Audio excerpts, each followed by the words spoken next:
Bonjour, c'est IQ91. Voici l'analyse technique du CAC 40 pour la journée du vendredi 4 mars 2011 pour le site boursicoté.com. Alors aujourd'hui, nous venons matérialiser ici la séance baissière que je craignais un petit peu hier. Je tablais plutôt pour une stabilité. C'est un peu ce qui s'est passé sur la première partie de la séance et puis après la statistique qui était pourtant bonne au niveau de l'emploi américain. Eh bien, les cours sont descendus. Alors, techniquement, on a bien ici une ouverture pourtant en hausse à 4068,69, un plus haut à 4091,31, un plus bas à 4010,80, pour revenir en clôture à 4020,21. Nous perdons 1% sur cette séance, 40 points et demi perdus par rapport au cours de clôture d'hier, donc c'est une belle séance de baisse, d'autant plus que nous avons ici une ouverture bien au-dessus des deux précédents corps et donc une clôture bien en dessous, une bougie bien pleine.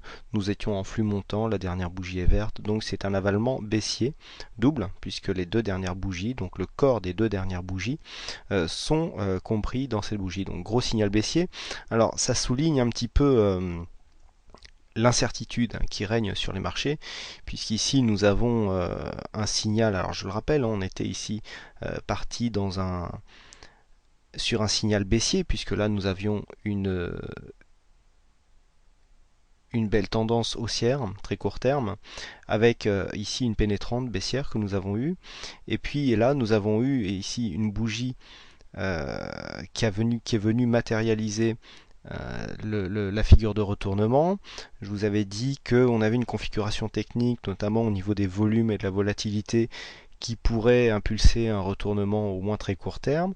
Hop, on est revenu monter. Et là, je vous ai dit que pareil, des volumes supérieurs à la moyenne avec une bougie d'hésitation comme ça, c'était très certainement baissier.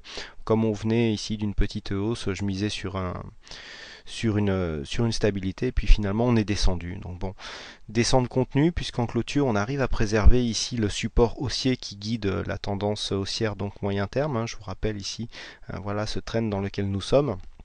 Alors attention, les attaques sont de plus en plus rapprochées, donc en général ça c'est un signe d'une prochaine cassure.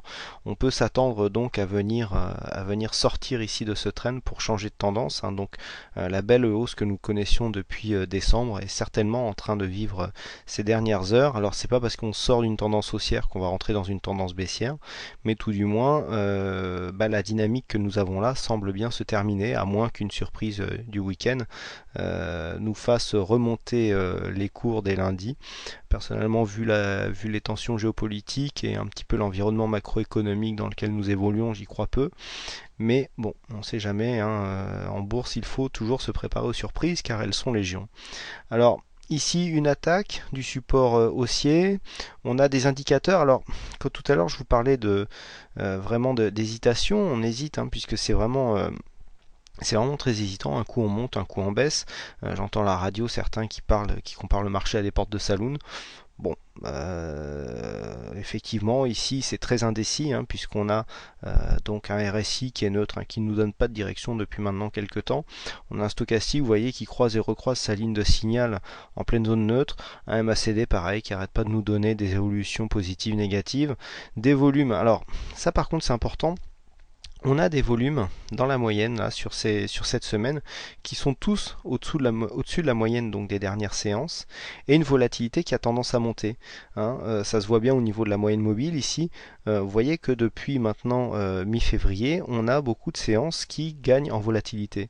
Alors ça souligne en fait la nervosité des marchés.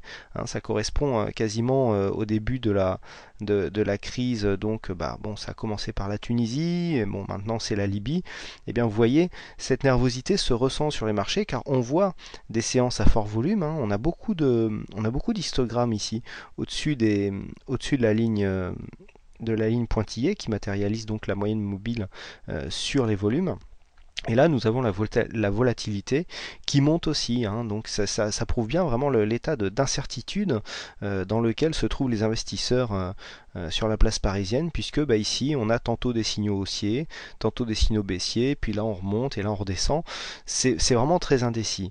Alors, du point de vue de la tendance, bon, vous pourrez remarquer qu'on a cassé ici le bas du trend, enfin pas en clôture, mais qu'il y a eu une attaque sérieuse.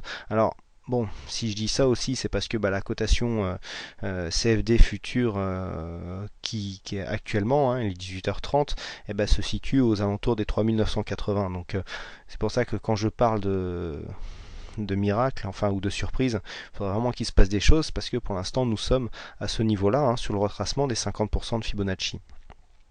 Donc là, pour l'instant, il n'y a pas d'attaque sérieuse si on se place du côté du cash, hein, qui ne prend pas compte donc ces cotations après clôture. C'est les produits dérivés, c'est autre chose. Si on veut agir sur les produits dérivés, il vaut mieux faire ses analyses dessus. Là, on investit sur le cash, donc on analyse le cash.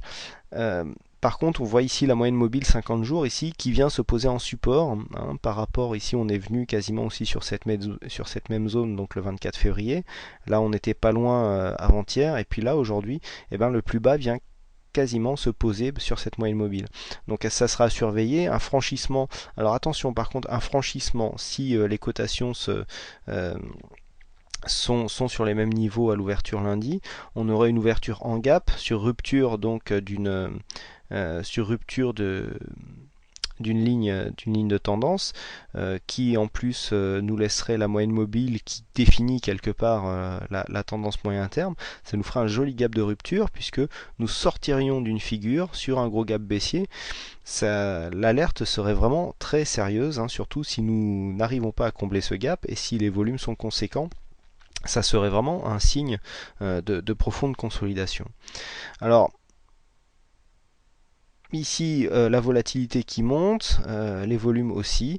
Il faudra s'attendre encore à des allers-retours relativement rapides. Hein, on voit d'ailleurs les bougies sont de plus en plus pleines et de plus en plus volatiles. Donc, nous sommes vendredi, donc je vous propose une petite vue sur la semaine d'un point de vue chartiste. Voilà. Alors, on peut remarquer quand même que par rapport à la tendance, alors là, on part de plus loin, hein, puisqu'on part vraiment on est dans une tendance en traîne depuis quasiment on peut dire mai-juin 2010, hein, puisqu'on voit ici que nous sommes bien montés. Vous voyez la même moyenne mobile 20 exponentielle qui délimite plus ou moins, je dis plus peu ou prou, parce que après tout le monde se moque de moi sur le chat, donc maintenant je le dis plus, je dis plus ou moins.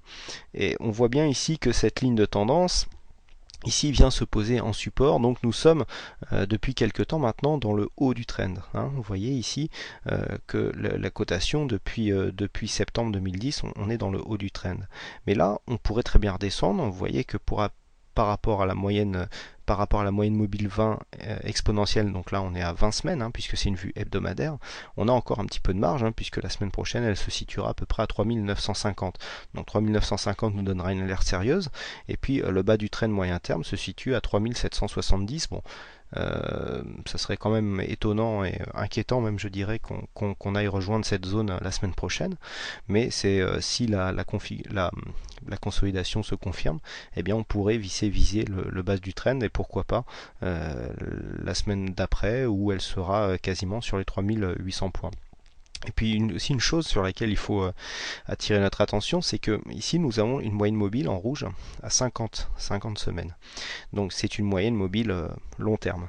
On dira que la moyenne mobile long terme, vous voyez, est beaucoup moins dynamique, hein, j'allais dire beaucoup plus flat, beaucoup moins dynamique que la moyenne mobile moyen terme. Alors on a un écart, ça veut dire que tout simplement la tendance moyen terme est beaucoup plus haussière que la moyenne long terme. Donc il se peut que nous ayons un retour ici des cotations qui verrait de ce coup l'écart qui se trouve entre ces deux moyennes mobiles se réduire, qui pourrait normaliser les choses avant qu'on ait un retour d'une dynamique haussière. Bon, on voit ici au niveau des indicateurs, hein, on a un RSI qui est haut, vous voyez qu'on a un stochastique, ça fait longtemps qu'il est en surachat. J'avais d'ailleurs signalé ici une sortie de figure qui avait donné une petite phase de consolidation, et puis on était revenu en surachat. Au niveau du MACD, on serait plutôt en tendance baissière. Et vous voyez que les volumes, hein, ça ne se dément pas depuis le début de l'année. Ici, on est sur des semaines où les volumes sont conséquents. Donc les investisseurs sont vraiment bien revenus sur le marché. Et ça se voit donc au niveau des volumes. Voilà donc ce que l'on pouvait dire sur ces analyses. Donc si on fait un petit point de cette semaine, alors cette semaine on a eu un joli signal TurboCAC et puis avec une sortie vraiment optimum, puisqu'ici le signal est sorti, c'est marqué là à 4144,53 et le plus haut de cette séance était à 4145, donc à un point près. On est venu ici sortir sur cet objectif avant de connaître une consolidation. Donc, alors je rappelle TurboCAC parce que j'ai eu beaucoup de questions cette semaine suite à mon intervention de mardi.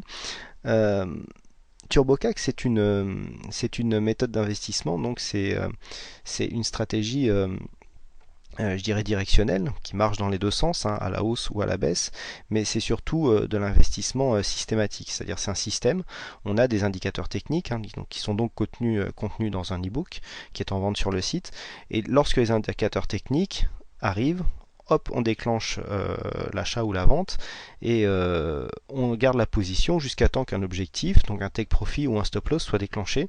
Et là, on voit que le take profit ici, c'est vraiment déclenché à une zone optimum et il n'y a aucune interprétation possible puisque en fait, les indicateurs techniques et donc les données qui définissent les points de sortie sont connus dès le départ, donc il n'y a aucune interprétation sur cette séance.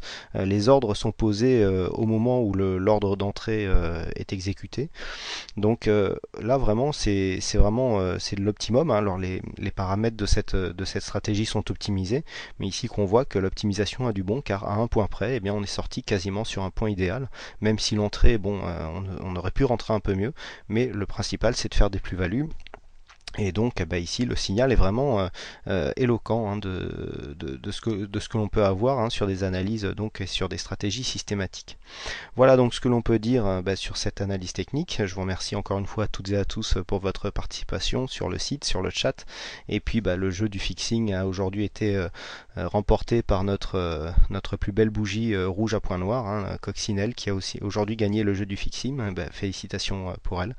Et puis pourra garder son trophée tout le week-end. Voilà, quant à moi je vous dis donc je vous remercie encore une fois pour votre participation et je vous donne rendez-vous dès la semaine prochaine pour de prochaines analyses vidéo. Bonsoir.